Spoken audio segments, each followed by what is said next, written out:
Olá, vamos iniciar agora nossa terceira videoaula a respeito de controladores lógico-programáveis, os CLPs, linguagem ladder. Nesta aula nós vamos iniciar vendo alguns exemplos básicos de lógicas que podem ser feitas utilizando essa linguagem ladder. Tá? Então, na lógica 1, nós vemos um exemplo de uma porta ou fazendo associação com eletrônica digital. Quando nós apertamos I0.0 ou I0.1, automaticamente nós ligamos a bobina Q0.0. Já na lógica 2, nós vemos uma porta NO, é uma porta OU com a sua saída invertida. Na lógica 3, uma porta E, temos que acionar as duas entradas para podermos acionar a saída. E já na lógica 4, nós vemos uma lógica NE, é o inverso de uma porta E. Como podemos observar neste exemplo, nós já vamos ter Q0.1 e Q0.3 acionados, por se tratarem de bobinas normalmente fechadas.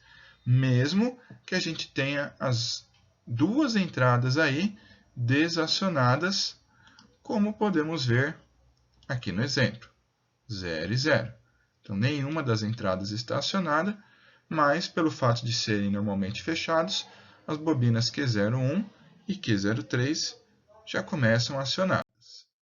Neste segundo exemplo, nós temos aqui 0 e 1. O que significa? I0.0 desacionado e I0.1 acionado. Podemos observar que, por se tratar de uma lógica OU, a saída Q0.0, por ter uma das suas entradas acionadas, já está ligada. Já a lógica 2, por se tratar de uma porta NO, ao ter uma das suas entradas acionadas, desligou a sua saída. Na lógica 3 e na lógica 4, nós não tivemos alteração. Por quê? Porque se trata de uma lógica E. E nós só teremos alteração quando as duas entradas forem acionadas.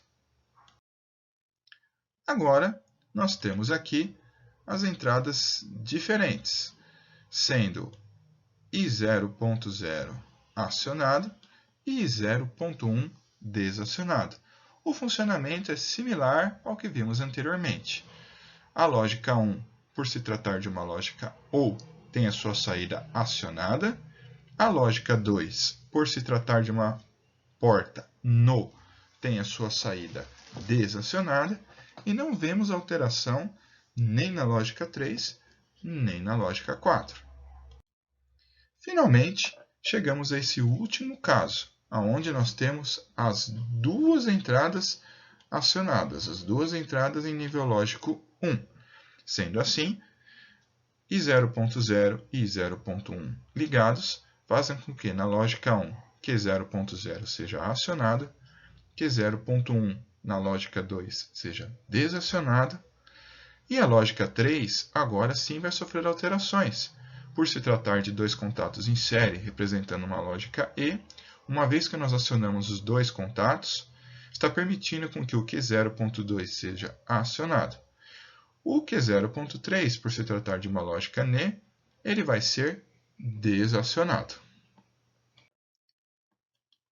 É muito importante lembrarmos que não existe diferença física para as entradas normalmente abertas e normalmente fechadas em um CLP. Tudo isso vai depender da característica do botão de acionamento e da lógica que você fizer internamente. A mesma coisa vale para as saídas. Tudo depende da lógica montada pela programação. Ok? Nós temos também algumas operações que são internas ao CLP. Tá? São contatos e bobinas de apoio auxiliares, chamadas de memórias, que eles são mantidos no seu último estado, mesmo desligando o CLP. Aqui nós temos mais alguns exemplos. Esquema de comando para ligar um motor, manter esse motor ligado e só desligar através do acionamento de um outro botão, chamado de selo. Ao apertarmos o B1, energiza a bobina de C1, fechando o contato C1, fazendo com que a bobina da contatora permaneça ligada. Enquanto ela estiver ligada, fecham os seus contatos e o motor estará ligado. Para desligar, será necessário interromper o selo, apertando B0. Corta-se a alimentação de C1, interrompe-se o selo, abrem-se os contatos. Vemos essa linguagem agora em ladder. Tá? Ao apertar o I0.0, que é um contato normalmente aberto, acionamos a bobina Q0.0, que tem um contato em paralelo com o I0.0, que ao ser acionado vai se fechar. Estando Q0.0 fechado, estará mandando alimentação para a bobina Q0.0, mantendo o sistema acionado. Para desacionarmos o nosso sistema, apenas quando nós apertarmos o botão I0.1, aonde nós iremos interromper a passagem da alimentação, desenergizando a bobina Q0.0, fazendo com que o circuito seja desligado. Sempre que formos fazer algum projeto com o CLP, nós vamos ter que seguir algumas etapas. Primeiro, iniciar o projeto, montar o diagrama ladder, depois nós precisamos compilar o programa, conectar com o CLP, carregar o programa no CLP e aí salvar o programa e fazer a execução dele através do controlador lógico programável. Vamos ver mais alguns exemplos de lógica de programação. Conforme já vimos, temos aí no primeiro exemplo uma porta OR, cujos contatos são colocados em paralelo, uma porta NO, cujos contatos também são colocados em paralelo, porém a bobina de saída ela é uma bobina normalmente fechada. E no terceiro exemplo temos uma porta NO, com as entradas negadas.